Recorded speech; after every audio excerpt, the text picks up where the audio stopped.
क्या आप जानते हैं कि भगवत गीता योग से ओतप्रोत है? हम में से कितने लोग ये नहीं जानते। भगवत गीता पढ़ते हैं लेकिन हम ये नहीं जानते कि भगवत गीता में पूरा योग भरा पड़ा है। भगवत गीता के 18 अध्याय और 700 श्लोक हैं और उन 18 अध्याय में हर अध्याय में आप देखिए उसके आगे योग लगाया हुआ है। भगवान श्री कृष्ण ने भगवत गीता में मुख्यतः 4 योग की बात की है: सांख्य योग, कर्म योग, भक्ति योग और ज्ञान योग।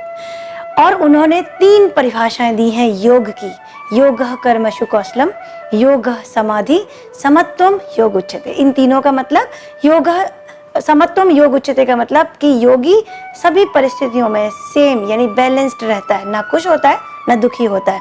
योग समाधि मतलब उनका कहना है कि योग वही है जो समाधि तक ले जाए। और तीसरी है योगा कर्मसु कौशलम, उनका कहना है कि जो कर्म की कुशलता है, आप जो भी कर्म करते हैं, आप जॉब करते हैं, आप बिजनेस करते हैं, आप घर में काम करते हैं, वो सारे कर्म में जो कुशलता होती है वो बहुत अच्छी तरीके से करते हैं डिटैच्ड होके, दैट इज कॉल्ड योग। उसको उन्होंने योग कहा है। अब बात करते हैं सांख्य योग। उन्होंने सांख्य योग में आत्म का ज्ञान दिया है। आत्मा क्या है और किस तरह से वो आपके शरीर में निवास करती है, कैसे वो अपना शरीर बदलती है, ये सारी बातें सांख्य योग के अंदर आती हैं। ज्ञान योग वो कहते हैं कि नॉलेज लेकर भी इंसान योगी बन सकता है। ईश्वर की नॉलेज लेकर, वेदों की नॉलेज लेकर भी एक इंसान योग की तरफ बढ़ सकता है। फिर उन्होंने कहा भक्ति योग, जैसे मीराबाई, कबीरदास जी, सूरदास जी थे। यानी ईश्वर कहते हैं कि मेरी शरण में आ जाओ, सब कुछ मुझ पे छोड़ दो, मेरी भक्ति करो, तो भी आप एक सच्चे योगी बन सकते हैं। और लास्ट में उन्होंने बताया कर्म योगी। कर्म योग को उन्होंने बहुत इंपॉर्टेंस दी है। कर्म योगी वही है जो जिस परिस्थिति में काम कर रहा है वहां से डिटैच्ड है, जो काम करता है लेकिन फल की इच्छा नहीं करता।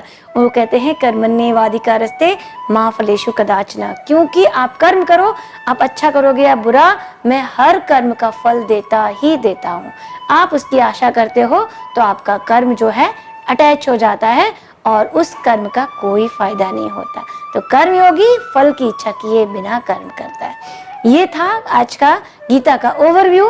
मैं नेक्स्ट सेशन में नेक्स्ट टॉपिक लेकर आऊंगी, उसमें बताऊंगी कर्म योग एक्चुअली क्या है। कर्म योग के बारे में श्री कृष्ण ने बहुत कुछ बताया है। तो कर्म योग की बात नेक्स्ट वीडियो में। आप मेरे वीडियो को अगर पसंद आया तो लाइक जरूर करें, सब्सक्राइब करें, शेयर करें। धन्यवाद। जय हिंद, जय भारत। अगले वीडियो में मिलेंगे आपसे।